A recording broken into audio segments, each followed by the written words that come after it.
जय हिंद दोस्तों, आप सभी का स्वागत है आपके अपने YouTube channel smart study bye आलोक सर। उम्मीद है आप सभी बहुत अच्छे होंगे, अपनी तैयारी को बेहतर कर रहे होंगे।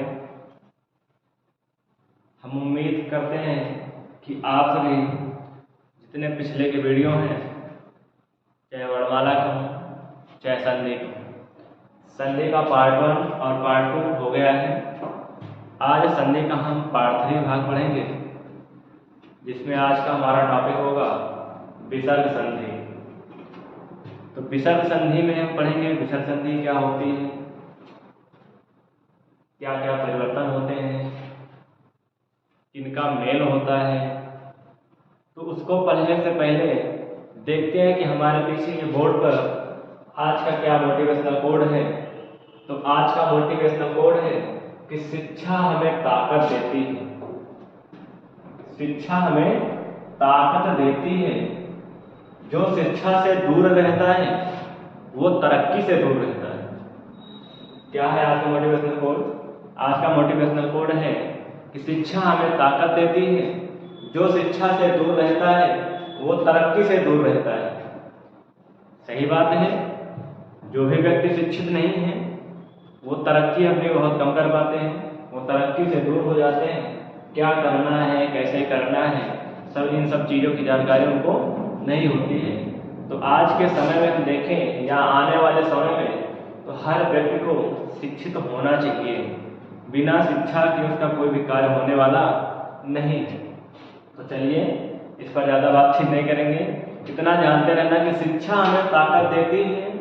जो शिक्षा से दूर रहता है वो तरक्की से दूर होता है। बात को नोट कर लेना। तो उम्मीद करता हूँ कि आप सभी को हमारे वीडियो पसंद आ रहे होंगे, क्लास आप लोग देख रहे होंगे, पढ़ रहे होंगे, नोट्स बना रहे होंगे।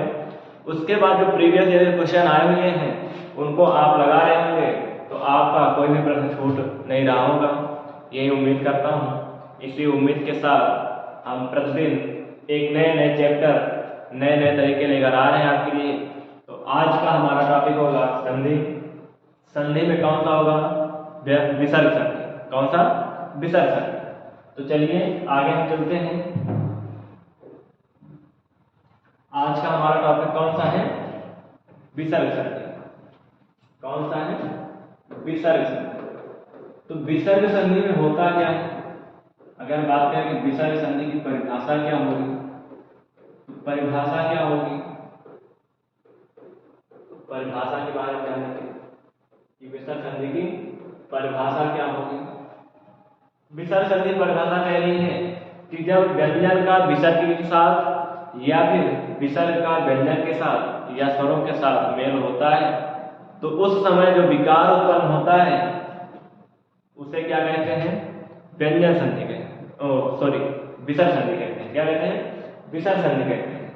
तो कह रहा हमने कहा कंडीशन क्या होती है? कंडीशन ये होती है कि प्लस के पूर्व विसर्ग होगा, उसके बाद कोई स्वर भी हो सकता है या फिर व्यंजन भी हो सकता है। ये कंडीशन होती है कि प्लस के पूर्व विसर्ग होगा, इस बार क्या होगा? स्वर होगा या फिर व्यंजन होगा। तो परिभाषा क्या बन जाएगी? परिभाषा ये बन जाएगी कि जब विसर्ग का व्यंजन में या फिर व्यंजन का विसर्ग में परिवर्तन होता है तो उसे विसर्ग संधि कहते हैं। क्या होती है? चलो देखते हैं। परिभाषा होगी कि जब व्यंजन का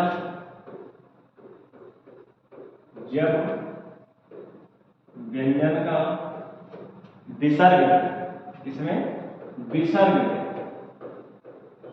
जब व्यंजन का विसर्ग में या विसर्ग का व्यंजन में या विसर्ग का व्यंजन में, जब व्यंजन का विसर्ग में विसर्ग का व्यंजन में परिवर्तन होता है,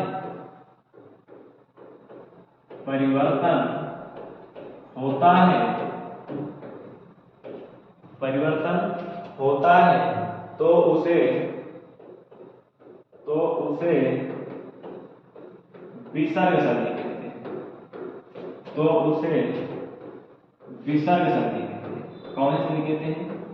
विसर्ग संधि कहते हैं। इतनी बात से कहीं परिभाषा करेंगे। परिभाषा क्या कह रही है कि जब व्यंजन का विसर्ग में या फिर विसर्ग का व्यंजन में परिवर्तन होता है उसे विसर्ग संधि कहते हैं। इनके नियम कितने होते हैं? अगर हम किताबों में जाएंगे, किताबों से पढ़ते हैं, तो किताबों में कम से कम आपको 8 से 10 नियम तो मिल ही जाएंगे। कितना भी साथ करेंगे 8 से 10 तो नियम बताएंगे। तो हम 8 से 10 नियम पढ़ने वाले नहीं हैं। हम केवल और केवल कितने नियम पढ़ेंगे? 4 नियम पढ़ेंगे। उन 4 नियम में पूरी विसर्ग संधि समाप्त कर देंगे। परिभाषा नोट कर लिए होंगे। अब आते हैं जिसमें कहते हैं कि नियम नंबर 1। नियम नंबर 1, नियम 1 क्या कह रहा है? नियम 1 क्या कह रहा है उसके बारे में देखते हैं। नियम 1 कह रहा है कि जब भी विसर्ग के बाद, क्या कह रहा है? जब भी, यानी कि यदि विसर्ग के बाद क्या हो, चा हो या फिर छा हो, क्या हो, चा या जा हो या फिर छा हो। फिर इसी में देखो दूसरा नियम बता रहे हैं। कह रहा है पहला कि विसर्ग बाद चाहे चा हो चाहे छा हो। फिर दूसरा नियम कह रहा है कि विसर्ग के बाद चाहे टा हो चाहे ठा हो। ये दूसरा नियम किताबों में अलग अलग मिलेगा, हम यहाँ पर अलग एक साथ बता रहे हैं कि जब विसर्ग के बाद चा हो छा हो या फिर विसर्ग के बाद टा हो ठा हो। या फिर तीसरा नियम क्या कह रहा है कि विसर्ग के बाद चाहे ता हो चाहे था हो। बात को समझना, 3 नियम एक साथ। चाहे विसर्ग के बाद चाछा हो, चाहे विसर्ग के बाद टाठा हो या फिर विसर्ग के बाद ताथा हो। तीनों का परिवर्तन किसमें होगा? विसर्ग का परिवर्तन किसमें होगा? एक बार देखते हैं विसर्ग का परिवर्तन किसमें होगा। तो विसर्ग के बाद वर्ण कौन से आ रहे हैं? अगर इनका उच्चारण स्थान देखा जाए तो इचु यसाणाम तालु होता है, यानी कि चा वर्ग का तालु उच्चारण है। तो तालु वाला वर्ण आ रहा है तो विसर्ग का परिवर्तन तालम दशा में होगा। किसमें होगा? तालम दशा में होगा। किसमें? तालम दशा में, वो भी आधा होगा। नहीं दोस्तों? होगा। फिर विसर्ग के बाद टाठा, टाठा का उच्चारण स्थान मूर्धा। तो इसमें विसर्ग का परिवर्तन किस सा में होगा? मूर्धन दशा में होगा। किसमें होगा? मूर्धन दशा में होगा। यहाँ पर विसर्ग के बाद ताथा है। ताथा कौन से वर्ण है? दंती वर्ण है। तो कौन सा सा बनेगा? दंती सा, वो भी आधे। मतलब तालब वाला सा वर्ण आया तो तालब दशा में, मूर्धा वाला आया तो मूर्धा में, दंती वाला आया तो दंती में। इतनी बात समझ में आ गई? चलो, यही हमारा नियम है। अभी बताओ लिखाएं या तो परिभाषा लंबा सा कि यदि विसर्ग के बाद चा छा आता है तो विसर्ग का परिवर्तन तालब दशा में हो जाता है। फिर दूसरा नियम ऐसे लिखा है। तो ये शॉर्टकट तरीका है, हमें एडवांस मेथड पढ़ना होगा क्योंकि आजकल के दौर में जो पेपर आ रहे हैं उसमें समय के हिसाब से देखें तो अगर हम परिभाषा को पढ़ रहे हैं और उनके आधार पर परिभाषा को याद करेंगे, याद करने के बाद फिर उसको सोचेंगे मन में कि विसर्ग के बाद चा छा आता है तो चा छा में के बाद चा छा आता है तो विसर्ग का परिवर्तन तालब दशा में होता है। इतना याद करने से बहुत सारा समय आपको चला जाएगा। तो ऐसे एक स्ट्रक्चर याद होगा। विसर्ग बाद चा छा आया तो सा में, टाठा आया तो मूर्धन्ता में, ताथा आया तो दंती सा में। ये ज्यादा आसान होता है। तो आइए उदाहरण देखते हैं। जैसे उदाहरण कौन सा होगा? उदाहरण है आपके पास कि निह प्लस छल, निह प्लस छल बराबर होगा क्या? तो देखो विसर्ग है, विसर्ग के बाद चाछा होना चाहिए था। चाछा आया है तो यही विसर्ग बदलेगा। विसर्ग किसमें बदलेगा? चाछा होता है किसमें बदलता है? तालब दशा में, वो भी आधा। तो निस हो जाएगा, इधर बचा क्या? छल। और कुछ नहीं होगा, इतना ही होगा। निह प्लस छल बराबर निश्छल। दूसरा देखते हैं। निह प्लस तेज, निह प्लस तेज बराबर क्या होगा? तो हमने देखा कि विसर्ग है, विसर्ग का दंता ता है, ता दंती है, तो विसर्ग बदलता किसमें है? दंती सा में। तो दंती सा में बदलेगा वो भी आधा, तो ये निस हो जाएगा, इधर से क्या मिलेगा? तेज। बात समझ आ रही है? तो ऐसा आ रही है, निह प्लस तेज बराबर निस्तेज। अगर हम कहें कि निह प्लस चय बराबर क्या होगा, तो आपका जवाब क्या आएगा कि विसर्ग है, विसर्ग का चाचा है, तो विसर्ग का परिवर्तन तालब दशा में होगा। किसमें होगा? तालब दशा में। तो निह प्लस चय बराबर क्या होगा? निश्चय। क्या ऐसे ही शब्दों को लिखते हो? क्या लिखते हो? ठीक, उम्मीद है समझ में आपको आ रहा होगा। आगे चलते हैं। जैसे आपके पास है एक शब्द दे रहा हूं कि दुह प्लस टा, दुह प्लस टा। अब बताओ, विसर्ग है, विसर्ग के बाद टा है, तो विसर्ग के बाद जब टा होता है तो टा का यानी विसर्ग का परिवर्तन किसमें होता है? किसमें होता है? मूर्धन सा में। तो ये है दुह, इधर से मूर्धन सा, वो भी आधा, इधर से बचा क्या? टा। क्या हो जाएगा? दुष्ट। दुह प्लस टा बराबर दुष्ट। इतनी बात समझ आ गई? चलो और देखते हैं, एक उदाहरण और लेते हैं। दूसरा उदाहरण लेते हैं। कह रहा है कि निह, या दूसरा उदाहरण लेते हैं, जैसे सोच रहा हूँ निह वाला तो हो गया। दूसरा उदाहरण धनु प्लस टंकार, धनु प्लस टंकार। अब बताओ, धनु विसर्ग है, विसर्ग के बाद क्या आया? टा। क्या आया? टा। तो विसर्ग का परिवर्तन किसमें होगा? विसर्ग का परिवर्तन किसमें होगा? मूर्धन सा में होगा कि नहीं? बोलो हाँ। तो क्या बनेगा ये? धनुष, इधर से है क्या? टंकार। धनु प्लस टंकार बराबर धनुष टंकार। बात समझ आ गई? ठीक, एक नियम समाप्त होगा। तीनों नियम पर हमने तीनों उदाहरण दे दिए हैं, आप लोग समझ लेना, और उम्मीद करता हूं कि आप सभी को समझ में आ रहा होगा। फिर आगे देखते हैं अगला नियम कौन है? नियम 2। नियम 2, नियम 2 क्या कह रहा है? नियम 2 कह रहा है कि यदि विसर्ग के बाद, क्या कह रहा है कि यदि विसर्ग के बाद, यदि विसर्ग के बाद, अब देखो विसर्ग के बाद कह रहा है कि का हो, पा हो, खा हो, या फिर था। क्या कह रहा है? यदि विसर्ग के बाद का हो, पा हो, खा हो और फा हो तो विसर्ग में कोई परिवर्तन नहीं होता, कोई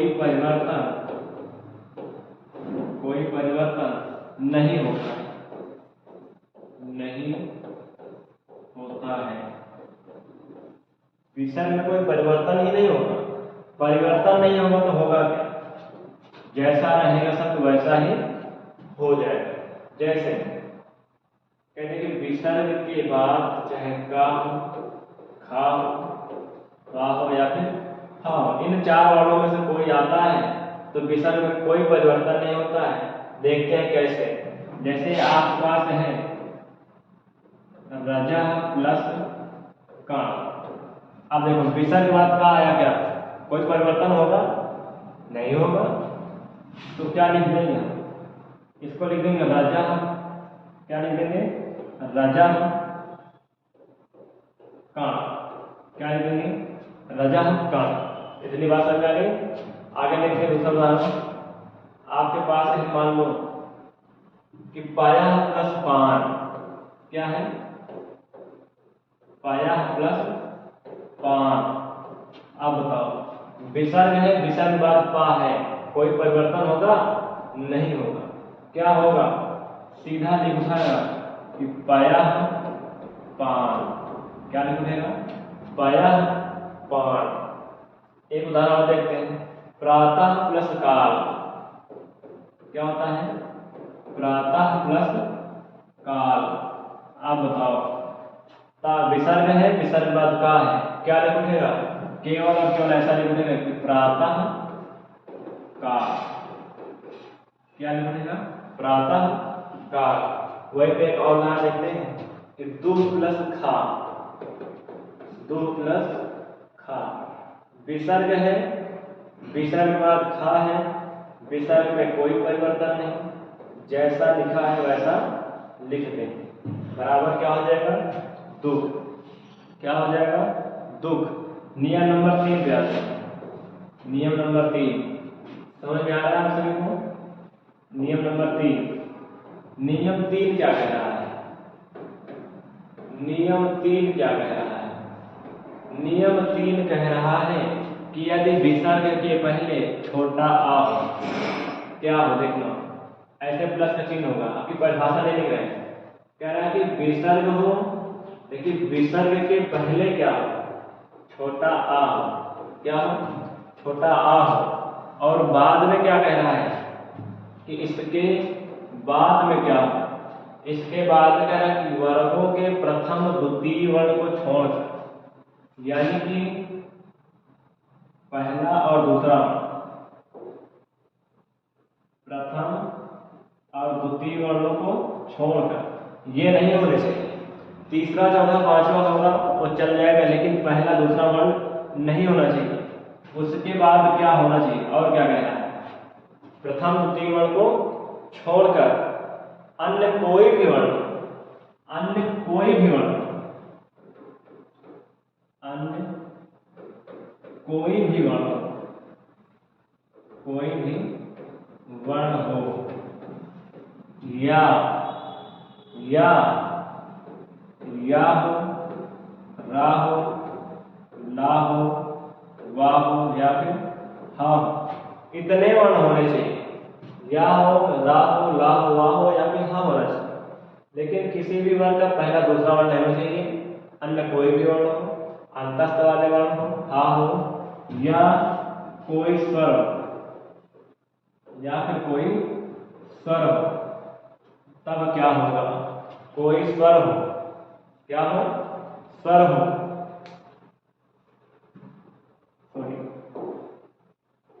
अन्य कोई भी वर्ण हो, या फिर कोई वर्ण में सब कुछ आ जाना है। उसके बाद होगा क्या, फिर विसर्ग और आ, विसर्ग और आ, इन दोनों का परिवर्तन किस में हो जाएगा, ओ में हो जाएगा। किस में हो जाएगा, ओ में हो जाएगा। बात समझ आ रही है। किसी भी विसर्ग के पहले छोटा आ हो, उसके बाद किसी भी वर्ग का पहला दूसरा वर्ण ना हो, तीसरा चौथा हो सकता है, उसके बाद अन्य कोई भी वर्ण हो, या तस्थ वाले वर्ण हो, या फिर हा हो। होगा क्या, ये जो आ है और विसर्ग है, इन दोनों का परिवर्तन ओ में हो जाएगा। किसमें हो जाएगा, ओ में हो जाएगा। देखते हैं उदाहरण से। जैसे उदाहरण है, उदाहरण है कि मनः प्लस जा। क्या है, मनः प्लस जा। अब बताओ, विसर्ग है, विसर्ग के पहले छोटा आ होना चाहिए। इस ना को हलन करेंगे तो क्या निकलेगा, छोटा आ। इधर से है क्या, विसर्ग, इधर क्या है, जा। उसने बोला नहीं कि पहला दूसरा वर्ण नहीं होना चाहिए। जा कौन सा वर्ण है, जा कौन सा है, तीसरा वर्ण। कौन सा, तीसरा वर्ण है। तो विसर्ग और ये जो छोटा आ, इन दोनों का परिवर्तन किसमें होगा, ओ में। किसमें हो जाएगा, ओ में। इधर से है क्या, माँ है, आधा ना है, इधर बचा ओ, इधर क्या है, जा। अब बताओ, ना आधा है, ओ के पास जाएगा, ओ अपनी मात्रा देगा, इधर बचा क्या है, जा। इन सबको मिला देंगे तो क्या हो जाएगा, मनोज। मना प्लस जा बराबर मनोज। क्या होगा, मनोज। वैसे दूसरा उदाहरण देते हैं कि तपह प्लस बल, तपह प्लस बल। अब बताओ विसर्ग है, विसर्ग में छोटा आ है कि नहीं? छोटा आ है। अगर नहीं समझ में आ रहा है इसको हलन करेंगे तो क्या निकलेगा? छोटा आ, इधर विसर्ग है ही, इधर है बल, इधर क्या है? बल। अब बताओ विसर्ग में छोटा होना चाहिए था, है। उसके बाद किसी भी वर्ग का पहला दूसरा वाला नहीं होना चाहिए था। बा कौन सा है? तीसरा है। यानी विसर्ग और आ दोनों मिलेंगे तो क्या बनेगा? ओ। और ओ की एक मात्रा होती है ऐसा। अब बताओ ये तप है, ये क्या है? तप, हलन के साथ। इधर है ओ, इधर है बल। अब क्या बनेगा? अगर तोड़ेंगे तो क्या बनेगा? ता पा आधा है, ओ की मात्रा बगल में है, ओ की मात्रा लग जाएगी, बल है इसे जुड़ जाएगा। तपह प्लस बल बराबर तपोबल, तपह प्लस बल बराबर तपोबल। उसी प्रकार आप लोग इसको बनाना है तेजः प्लस मय। क्या बनाना है? तेजः प्लस मय, मनः प्लस रथ, मनः प्लस रथ, सरह प्लस जा, सरह प्लस जा। और क्या बनाना है? मनः प्लस हर, मनः प्लस हर। इन सभी को तुमको तोड़ के एक संधि करनी है। क्या बनेगा? नियम नंबर 3 कंप्लीट। आते हैं नियम नंबर 4। इस पर 4 तब तक नोट कर लो। नियम नंबर 4 ये देखो, तेजः प्लस मय बराबर क्या होगा? मनोरथ का मनः प्लस हर क्या होगा? सरह प्लस जा क्या होगा? मनः प्लस हर क्या होगा? इनका संधि क्या होगी? क्या बनेगा? उसके बाद आते हैं नियम नंबर 4। किस पर आते हैं? नियम नंबर 4। नियम 4 क्या कह रहा है? नियम 4 क्या कह रहा है?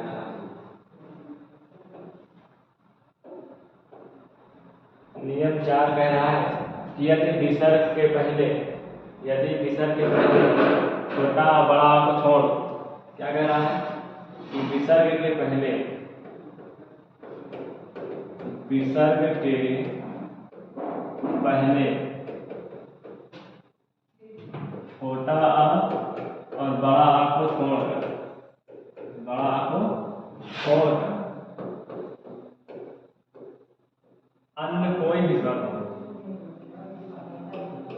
अन्य कोई भी स्वर हो, अन्य कोई भी स्वर हो चलेगा, लेकिन छोटा बड़ा आ नहीं होना चाहिए। उसके बाद कह रहा है, उसके बाद मतलब और बाद में, किसके बाद में? विसर्ग के बाद में क्या हो? वर्गों का प्रथम और द्वितीय वर्ण ना हो। वर्गों के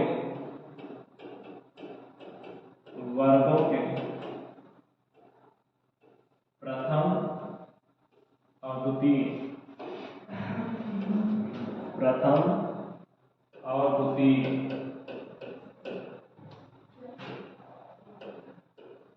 द्वितीय वर्णों को छोड़कर, वर्णों को छोड़कर, द्वितीय वर्णों को छोड़कर अन्य कोई भी वर्ण, अन्य कोई भी वर्ण हो, अन्य कोई भी वर्ण हो, या फिर अंतस्थ वाले वर्ण, क्या हो? अंतस्थ वर्ण या अंतस्थ वर्ण।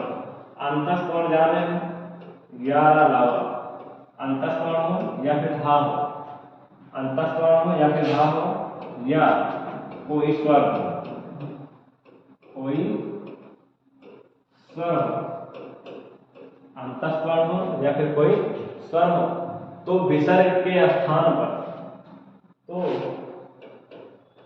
विसर्ग के स्थान पर, किसके स्थान पर? विसर्ग के स्थान पर क्या होगा, रा हो जाता है। क्या हो जाता है, रा हो जाता है।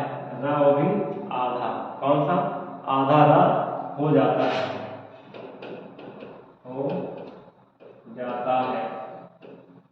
क्या हो जाता है, आधा रा हो जाता है। नियम एक बार फिर से बोल रहे हैं, कह रहे हैं विसर्ग के पहले छोटा बड़ा को छोड़ दो, विसर्ग के पहले छोटा बड़ा नहीं होना चाहिए, उसके बाद कोई भी स्वर हो कोई दिक्कत नहीं है, बाद में किसी भी वर्ण का पहला दूसरा वर्ण नहीं होना चाहिए, अन्य कोई भी वर्ण होना चाहिए, कोई दिक्कत नहीं है। उसके बाद कह रहा है कि या फिर अंतस्थ वाले वर्ण हो, कौन से हो, अंतस्थ वर्ण हो। अंतस्थ वर्ण भी नहीं है तो हा होना चाहिए, हा भी नहीं है तो क्या होना चाहिए, बोला कि कोई भी स्वर होना चाहिए। अगर इतनी शर्तें पूरी होती हैं तो जो विसर्ग है, विसर्ग के स्थान पर क्या होगा, रा, आधा रा हो जाता है। क्या हो जाता है, आधा रा हो जाता है। देखते हैं कैसे, आप उदाहरण से समझते हैं कैसे। उदाहरण है आपके पास, उदाहरण है आपका निह प्लस आशा। कौन सा है, निह प्लस आशा। अब बताना, ये विसर्ग है, विसर्ग के पहले छोटा बड़ा नहीं होना चाहिए था, छोटा बड़ा नहीं है, छोटी मात्रा है, बात समझ आ रही।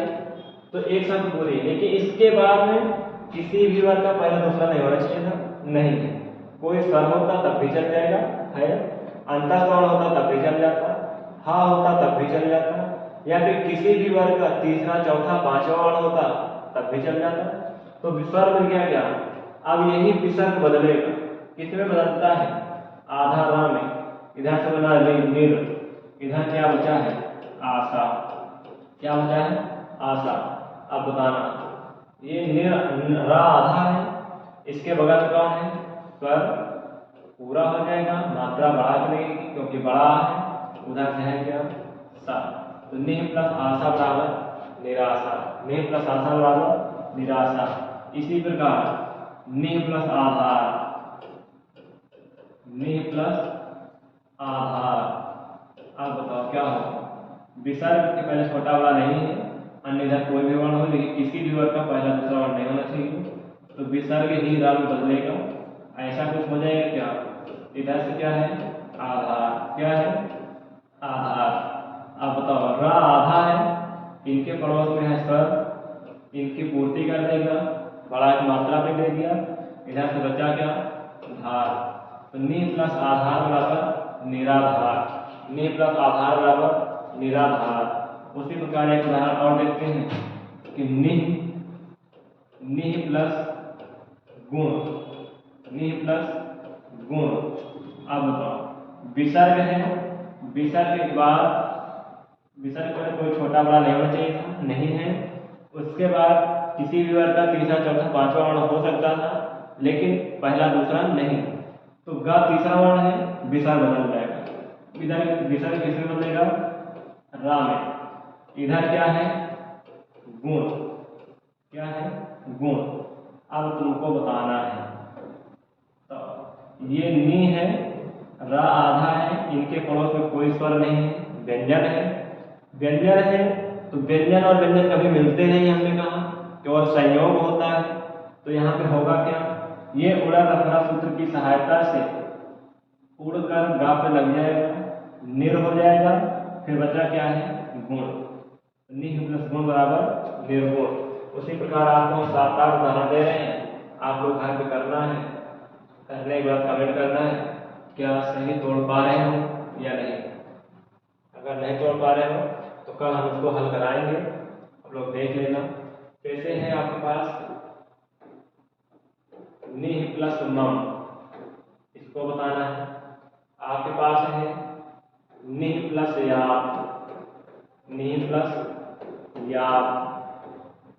आपके पास है निह प्लस अर्थक, निह प्लस अर्थक।